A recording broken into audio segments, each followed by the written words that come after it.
Hello, MHA students. All right, so you're watching this video because you've probably received a letter from me or an individual within the program saying that you are required to take the practicum. Now, if you remember way back when you applied to the program, you had an initial advising discussion, and it was determined that you needed practicum. Practicum is a graduation requirement for the MHA program if you do not have leadership experience. And what we've defined leadership experience is that an experience within the healthcare environment where you have basically been in charge of other people. You know, did they report to you? Did you do their annual evaluations, corrective counseling, that kind of thing? If you've had that experience within the healthcare environment, it has to be within healthcare, then you are not required to take practicum. Now, if you didn't have that experience, obviously you're required to take practicum. And why? Why are we making you do that? Well, we feel that individuals that do not have, that experience are a little bit at a disadvantage, obviously, to those that do have that leadership experience. And that can come through the way of connections, networking, and also the type of work that they've been involved in. So the whole purpose of practicum is really to give the folks that don't have that a little bit of leverage up, that helps them either transfer to a different type of job or even level up to a higher position within their organizations. So it's a good thing that we want you to do practicum. Now, in this video, I'm going to be talking about the initial practicum process. Might be a little lengthy, but do listen. It's very important. This process is not easy. I will tell you that. We've been running practicum here for over a decade with other programs. I've administered them all in different programs all over the place here at the college. We've been doing a very similar program, practicum like this, with our bachelor's program, so I'm very familiar with that as well. So we have a lot of experience in this, and I never tell students it's going to be an easy process. It is a somewhat challenging process as you go through it. I'm going to highlight the steps that you need to do in order to get practicum all set up for you. But the first one that I want to make sure is, that you understand why you're taking practicum, explaining that there's a reason, and that reason is to really give you a leg up, with your career options, and a little bit of networking and all of that can come through practicum. And then we're going to talk about how you're going to go about and get practicum. And then I'm going to also talk about, to get that practicum site. And I'm going to talk about how long you have to be there and also the follow-up steps in this whole procedure. All right, so here we go. So you realize you need practicum. You don't have that leadership experience. If you do, by the way, email me, let me know, let's talk. Maybe your status has changed since you started the program. That has happened already in the master's program where individuals, their status has changed and they're now in a leadership position. Email me, let's talk about it. And we can get that, hopefully if it all works out, and we can get that practicum experience taken, that requirement off for you. Okay, but let's say you decided that, I don't have that role within healthcare, never did, and I need practicum. So the way that practicum works is that you go out and you identify your own practicum site. Okay, so you're going to be basically, and practicum is kind of a word that we use now. Back in the day it was called internship, but then there were some, defining, definitions on internship and practicum. Where internship is typically a paid position, practicum is not paid. So this is not a non-paid position. And you're going to be looking for a site, an area of interest that you have. You get to pick it. We don't assign practicum. We don't assign your location to you. Many of our students are living all over the country. So there is no assignment of a place. We don't tell you to go to a specific place. And that can be kind of the hard thing because now the world is up to you, what you pick. You want to pick a site, typically a location that's of interest to you. So I'll just use an example here. So let's say you have an interest in human resources. Okay, you've been through the program, you've taken a human resource class, and you really like that, and that's an area you would like to explore. Great. So now you're going to look for a human resource department within healthcare. Again, I should say your practicum site has to be within healthcare. I'll talk about that in just a second, what healthcare actually means.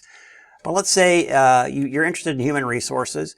Maybe you work for a major hospital system. That makes it pretty easy. You can simply look at the directory, or maybe you know people in HR, and you go forth, you go to the HR department, you put on your best face, almost like you're doing an interview or looking for a job, and you knock on doors. You may literally be knocking on doors, or you're calling people, you're asking questions. You want to find someone who is willing to host you. Okay, and that's typically will be a manager, a supervisor, a director, vice president. It'll be one of those titles that you're looking for. Someone that is in a leadership position themselves, willing to host you and be your preceptor, your guide, if you will, through this experience. So you've identified your preceptor within the HR department. Let's say it's the managing director of the human resource department, and you talk to her and you tell her what you want to do and why you're going to be there. And she says, "That's great. I'd love to have you be here. It's fantastic." So you've received that verbal yes. They're willing to host you. You like the idea of being there. They like the idea of you being there. You receive that verbal yes, and everybody feels good. And if it was just that easy, it would be great. Back in the day, it used to be that easy. Not anymore. But that's definitely the first step. The first step is getting that yes from your preceptor. Again, that's going to be typically a manager, leader type position at a department or an area within healthcare. Okay, so you're going to get that yes. Let me stop right there and talk about healthcare. Okay, so your practicum has to be in healthcare. Healthcare is huge. Now, you may be working for a health system. Many of you are, and that's usually the lowest hanging fruit. The easiest path of least resistance is to do your practicum within the place that you work. And that is okay to do that. Or you may think that you want to do your practicum outside of the place that you work for various reasons. That's okay too. So whichever approach is totally fine. And the requirement being that it is within healthcare. Healthcare is a huge term. It is not just hospitals. So I'll just, one example would be, we've had students who have done practicum at Ronald McDonald House. So for those of you that have a Ronald McDonald House in your community, you know that those services they provide directly connect to healthcare. I mean, it's a healthcare supporting nonprofit organization. So in our minds, Ronald McDonald House is healthcare. What they do. Very, very much so. But if I told you, is Ronald McDonald's House healthcare? No, it's not. Well, you might think that, but no, if you think about their mission, their purpose, what they do, they're absolutely healthcare. In many cases, I know right here in the community we're in, the Ronald McDonald House is actually located on the campus of the health care provider. They're actually got property carved out on the hospital site for that Ronald McDonald House facility. So they're absolutely, they're within 100 yards of the hospital. So they're absolutely healthcare. Another one would be, let's say a medical gas supplier. Well, is that healthcare? Absolutely. They are a logistics organization supplying healthcare. They are a healthcare organization. So keep your mind open. It can be a little bit broader than just a hospital. Okay. So, and if you have any questions like, hey, is this healthcare or not? We'll talk about it. So that's, if there's any questions, feel free to contact me. But again, I want you to have your, don't have your blinders on. There's a lot of other cool areas that aren't necessarily, healthcare. But for the most part, most of our students do it within their place of employment. And many of our students work for major healthcare systems. So that's totally okay too.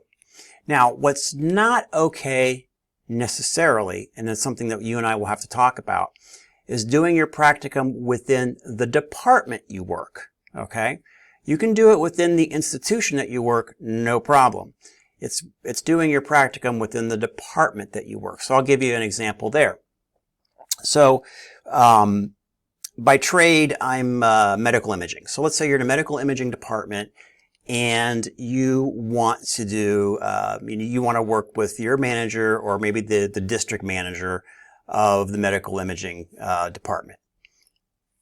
Okay, so that's definitely within the department that you work. The reason we don't want you to do that, so like, why do you put these limitations on us? Well, I'm not saying necessarily it's a limitation, but it's a conversation that we need to have. What we have found happens at times is that sometimes students, their role can get confused. So let's say you're working in that department, but you're also doing your practicum there. Let's say you're there, you're doing your practicum hours, you're working on a project with the manager, your preceptor, but Joe and Frank call off that day. You're sitting there, the department's getting crushed, they ask you to clock in.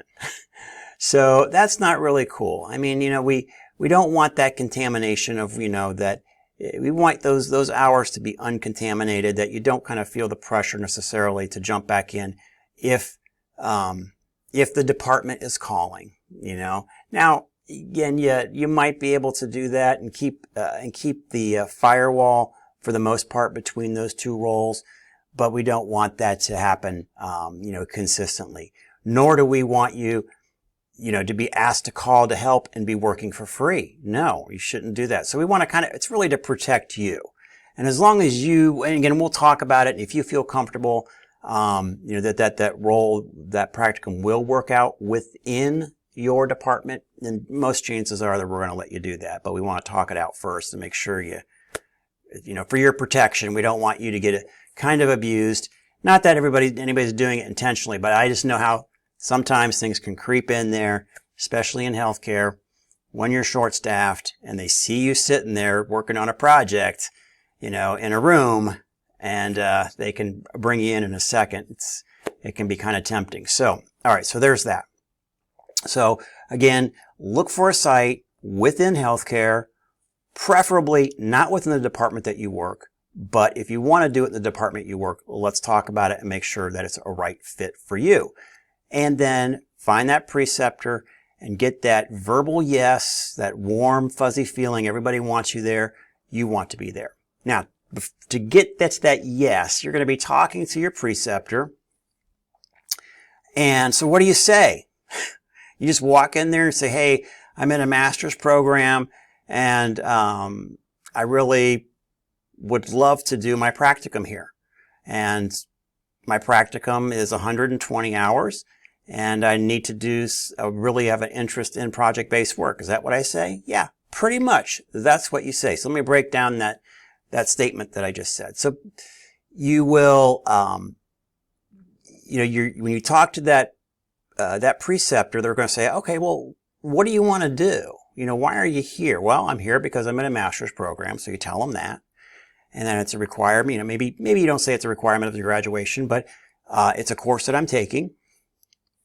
The reason you may not want to say it's requirement, sometimes you don't want to make it feel like, geez, I got to do this. And, you're the only person I picked. You want to maybe make them feel a little special. So even though you might be thinking that in the back of your mind, you may want to, maybe try not to use that it's required and I'm looking to check a box off. You try not to use that language, if at all, if you can avoid, that kind of language, even though I understand some of us are doing that.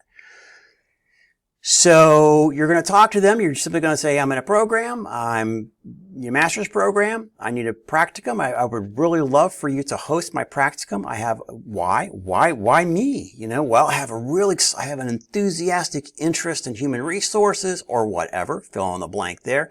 I took a class in my master's program in this and I found it super exciting. And I'd really love to do something here, with your department and your team, enthusiastic. You're selling it. You're selling yourself. Okay.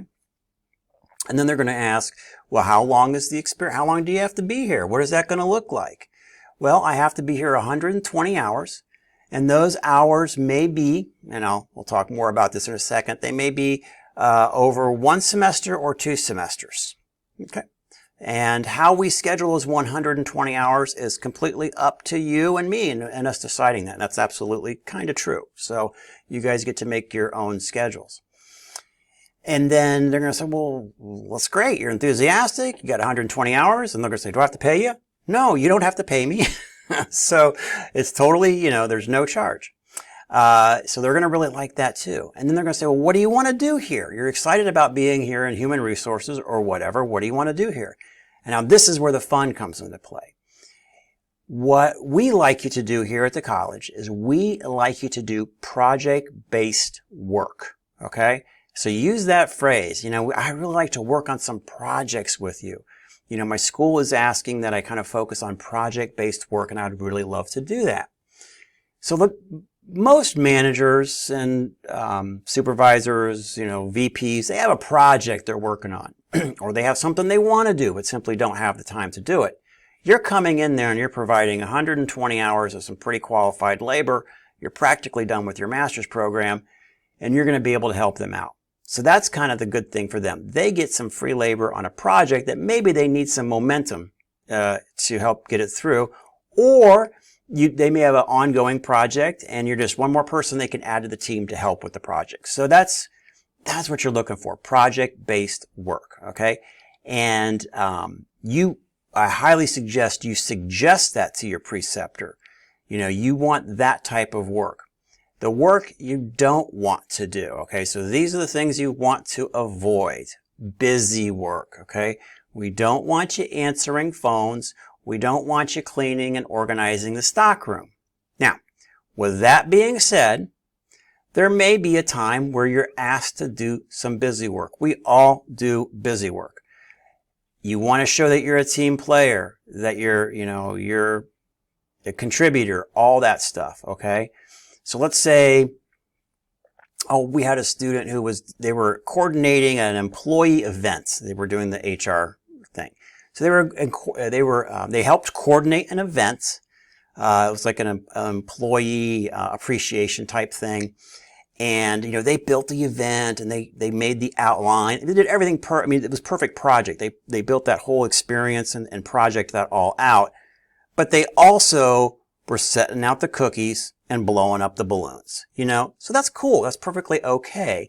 Even though they had some busy work in there, they also had this, comprehensive planning of this employee appreciation event. So that's kind of what you're looking for. So I don't want you to say, never say, oh no, I'm not going to clean that stockroom or whatever.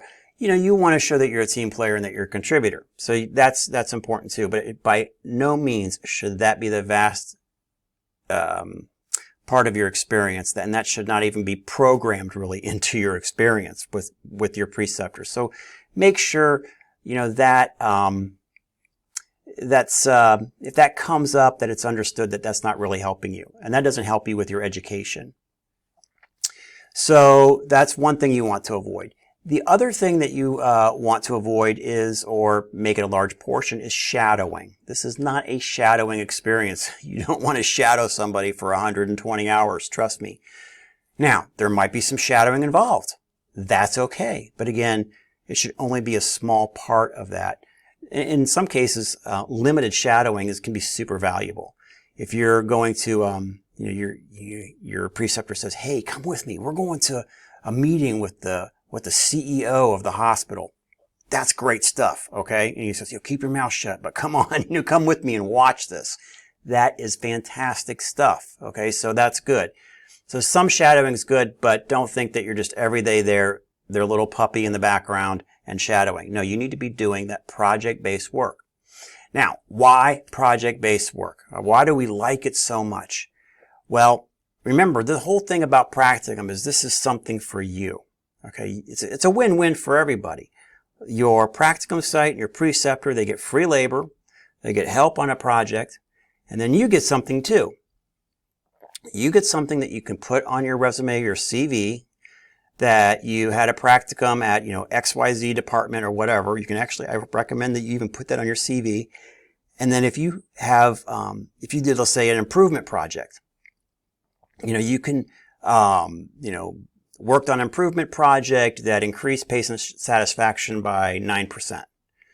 Imagine if you could say that you probably won't be able to do the whole project. You might not do the entire thing or even be able to see it to its end, but you may contribute to a project that does something. In this case, I'm making an example.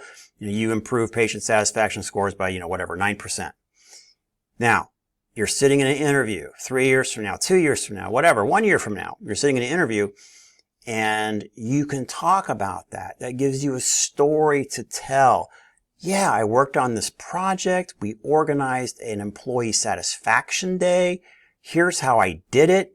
Here's how I made the agenda. Here were some of the challenges I had with the day. Here's some of the things that went absolutely fantastic. At the end of the employee satisfaction day, we had a survey about whether they liked it or not, and they loved it, and they really loved the cookies and the balloons. And then overall, we saw an uptick in our employee satisfaction for that quarter. That would be a huge story to tell when you're sitting in an interview. So we're looking for something that you can have that story, whatever that story is around. And you just shadowing or doing busy work doesn't build a great, compelling story or evidence of, that you can do something. And when you're in interviews, you typically want to have this I hate to say story, but you kind of weave this narrative, this story, and then you have an evidence piece to back it up. I did this. This is what we did. Challenges, overcame challenges, and then boop is the result. Kind of the situation, action, response thing that you would do typically in an interview, and project-based work is really good for that. So that's why we're looking for projects. You're wondering why we're so focused on that. It's for you, and it's really to help you. Answering phones in stockroom is not going to help you with your growth. You've already done that. At this point in your career, you've kind of done that piece of it, and that's not gonna help you. But it might help you as showing us, the only part is, showing that you're a team player and all that. Because at the end also of your practicum, I want you to keep this in mind, that that project-based work is a great piece. Probably of equal value is the networking and connections that you make. So always be very cognizant of that as you're going through the experience. That even if they don't necessarily hire you within that department, maybe someday they might. Or you may want to ask your preceptor to be a reference for you. So if you ever decide to move up or to a different position, you could say, I really love the experience here. I'd love to be a part of your team in the future, but in the meantime, I'd really, would you be willing to be a reference for me? Yeah, that would be great. Based on the experience that you had with them, the 120 hours.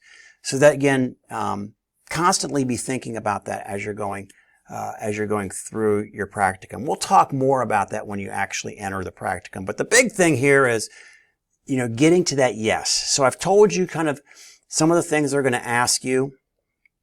What you're doing, how long you're going to be here, what kind of work you're looking for. So you should be able to answer that. The paperwork and the other stuff required with the class is very, very minimal.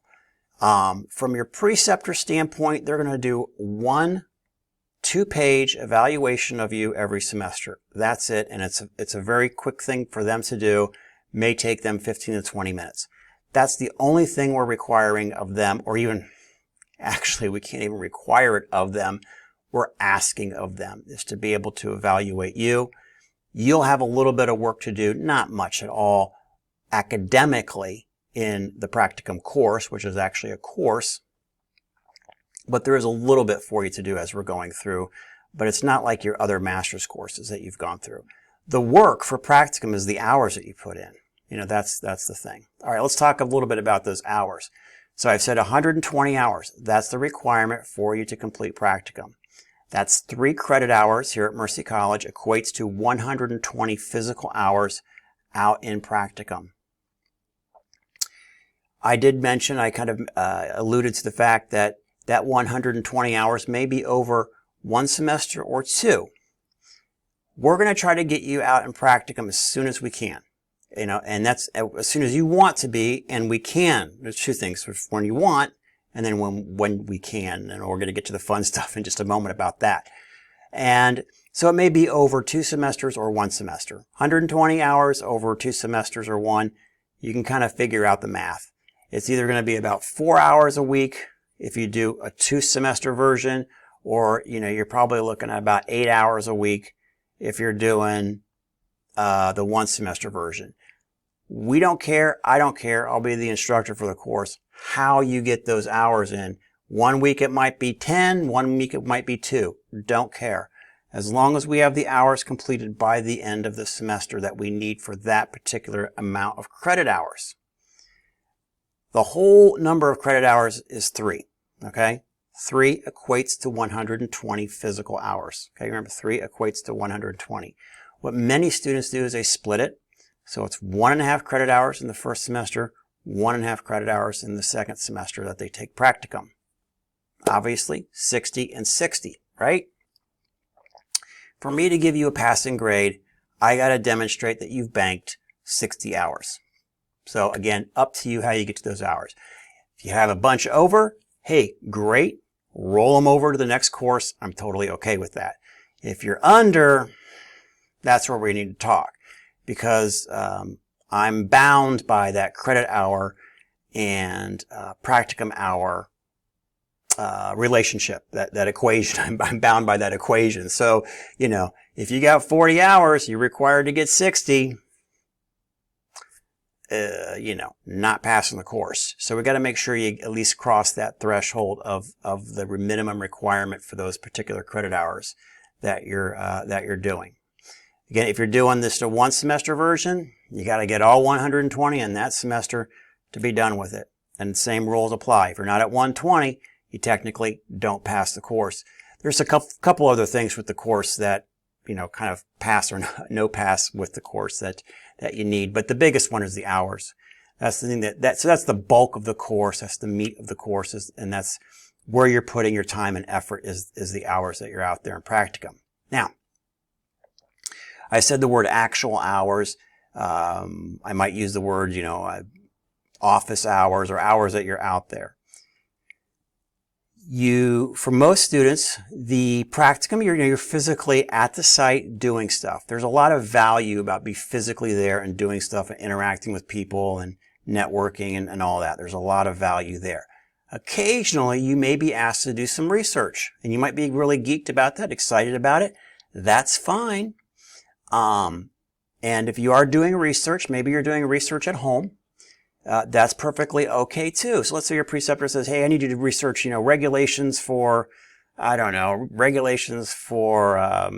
radiation protection in the state of Omaha, you know, whatever it might be. I don't know. But you do that and you compile that information for the preceptor. That's of value. That's some good stuff there. So, but you're not at the practicum site. Can you count those hours? Absolutely, you can count those hours. So, excuse me. Told you this would be long. So, but you can count those hours. So that's something to keep in mind, that research hours can count. But I would be very cautious about making that your total experience. There is great value in being there, okay? If you feel that if you are doing a more heavily based research practicum, let's talk about it. I want to make sure it works for you and your own career objectives. Okay? All right, so we talked about the type of hours, the amount of hours, the type of work you should be looking for when you talk to your preceptor.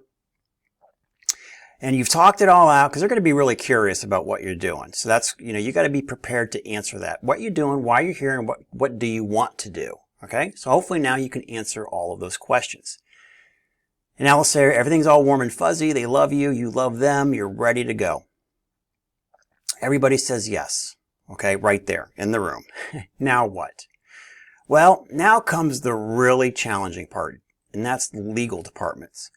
So for us to place any student anywhere, and for and it's not just the college, it's the entity that's hosting you. It's all the entities involved. It's liability. And that's what it all comes down to, liability. So there is something called a site agreement, clinical practicum agreement, calls by different names, but there's an illegal agreement between the college and the institution hosting you. And that's where it gets all kind of fun.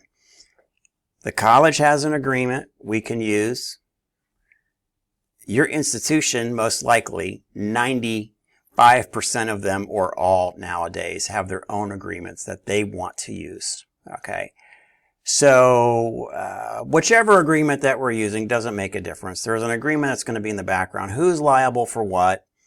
For most cases, it can be pretty standard language, but sometimes the devil's in the details for each one of these, for the contracts. But what we have to do is get that agreement in place before you can physically set foot in a practicum capacity within that, within that institution or that organization. Okay, so you cannot never set foot until Chris says yes. Okay, because then we're going to have to make sure we have all these legal checkoffs in place. Getting that legal agreement established will take months, honestly. I would say on average anywhere from 2 to 4 months. So because it goes back and forth between the two legal departments, our legal department and your institution's legal department.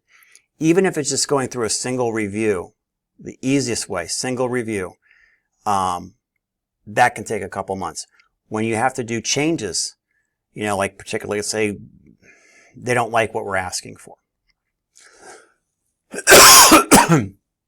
Or we don't like what they're asking for. Or tweaking it up a bit. That goes back and forth through each reiteration of each legal department. We calculated it once. We think that every one of these contracts runs about $1,000, especially these ones that go back and forth between legal departments because there's just so much legal time involved on each side of the equation. So there's a lot of stuff when you think that, oh my God, there's nothing going on. There is stuff going on.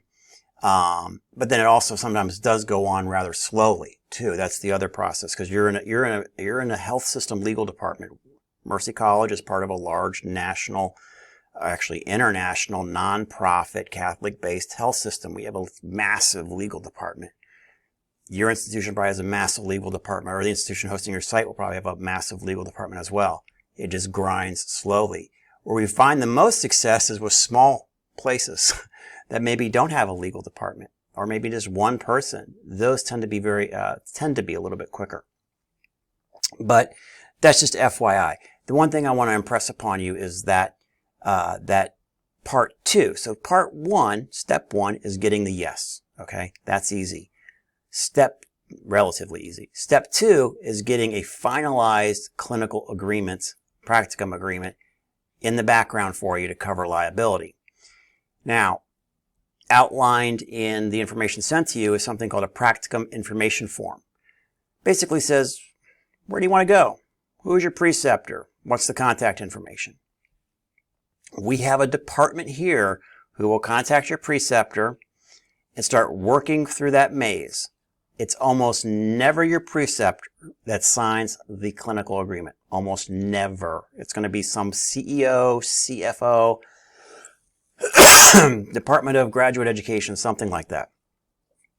But they'll start working to find out who that actual person is that's going to help us with the clinical agreement. So nothing for you that you don't need to do with the clinical agreement other than fill out that practicum information form.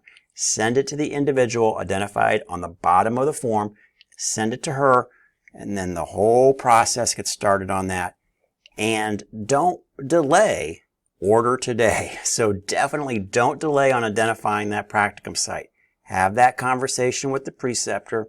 Talk about all those things I just talked about.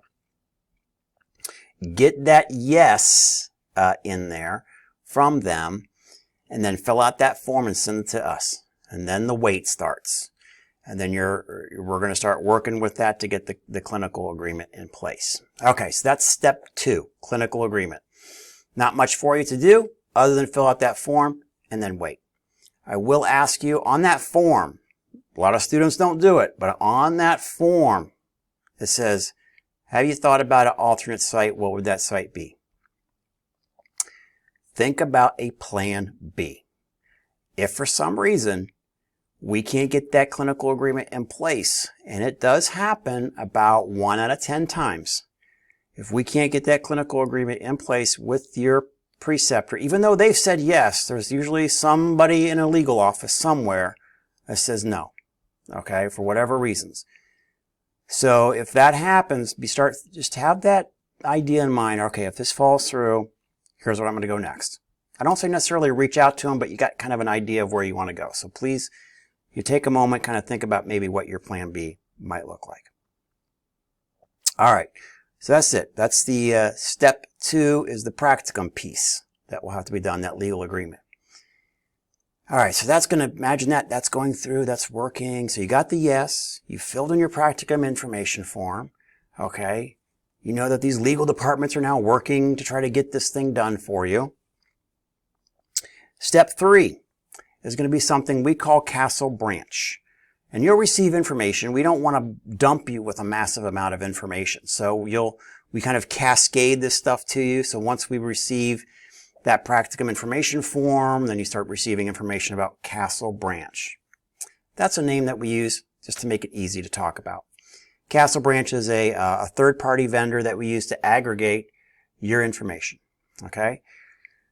What information? Well, health screening, background check, drug screen, and that's it. Yep, I think I've got it all covered. Drug screen, background check, criminal background check, and health information. All that stuff needs to be sent to Castle Branch. Why? Why do you need all that stuff? And you're going to see it's a pretty extensive list of things that you need. Flu shot, tuberculosis, various vaccinations that you've received, you know, the drug screen, the background check. That might make kind of sense, background check. But why is all that necessary? Well, here's the reason why. Almost all clinical agreements require that you have these things done. Even if you're going into an administrative capacity. Okay, you're not going to have direct patient contact. By the way, practicum should never have direct patient contact within the discipline to which you do.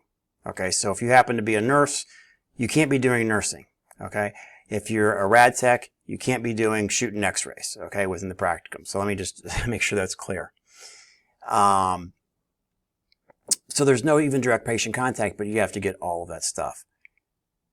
Nowadays, all these clinical agreements have pretty much that same number of items that you need to do. So we didn't make this up. This is what the vast majority of all clinical agreements require that you do. So, you know, it's just kind of the nature of the beast. The clinical site hosting you wants certain guarantees of your health and all of that. Again, there's so much liability worry in with this. So, Part 3 will be working on your Castle Branch requirements and submitting and uploading those to this Castle Branch portal.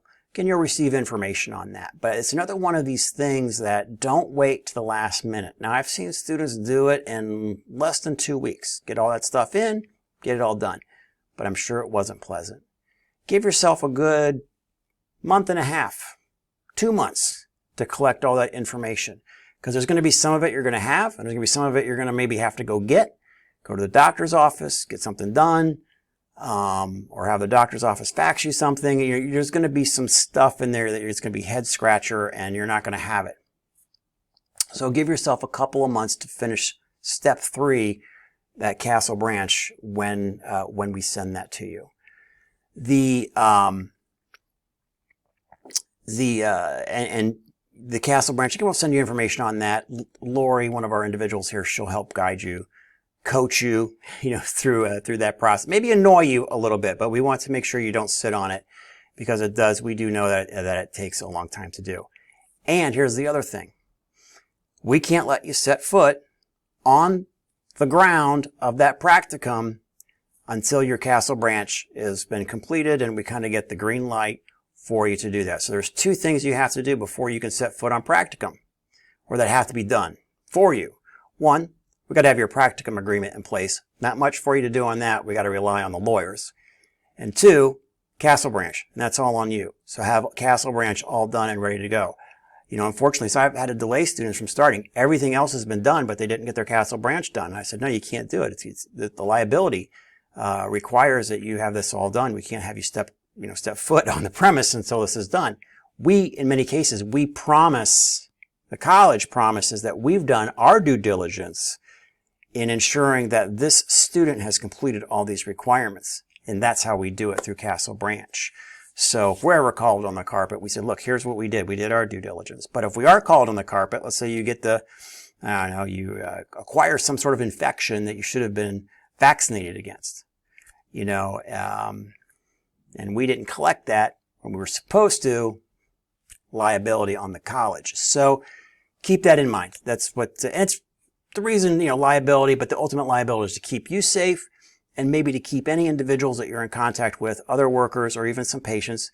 You may have contact with patients in a non-patient care setting. Maybe you're surveying them, or maybe you're doing a patient appreciation day or something like that. That's okay. But you may have contact with some patients in a non-care role. All right. So those are the 3 steps to Practicum. Getting the yes. That's the fun part. Selling yourself, talking about Practicum, seeing what it's about. Step 2, Practicum agreement. That's the lawyers, getting that involved. Then step 3, Castle Branch. Right now, what I want you to focus on is that step 1, getting the yes, and then submitting to us the Practicum information form. All right, a lot of information here. Hopefully, I've kind of addressed a lot of your questions, because I know that Practicum can be a very confusing thing for students. It's sort of it's kind of like independent study in a way, like, what are we doing? Why are we doing it? So hopefully I've answered some of these questions. You can really shape the experience. And that's what's exciting about Practicum, is you can shape it to what you want in an area of interest that you like, and do some projects that you're excited about for the first time. Maybe you didn't like a lot of the projects in the program and writing papers about topics you didn't want to do. Well, now the tables have turned. You can work on something that hopefully you're excited about and that you want to do. So go out there and find that site that really gets you excited, and hopefully that one that aligns, with your career objectives. So, and if you approach it that way, Practicum can be a very, very valuable experience rather than just checking a box off just to get some hours in. So we want you to, check off that box, but make sure it's a meaningful experience for you. All right, guys, thank you for watching. I know this has been very long, but hopefully this answered most of your questions with Practicum. Good luck on step 1. If you have any questions, again, don't hesitate to reach out. Thanks.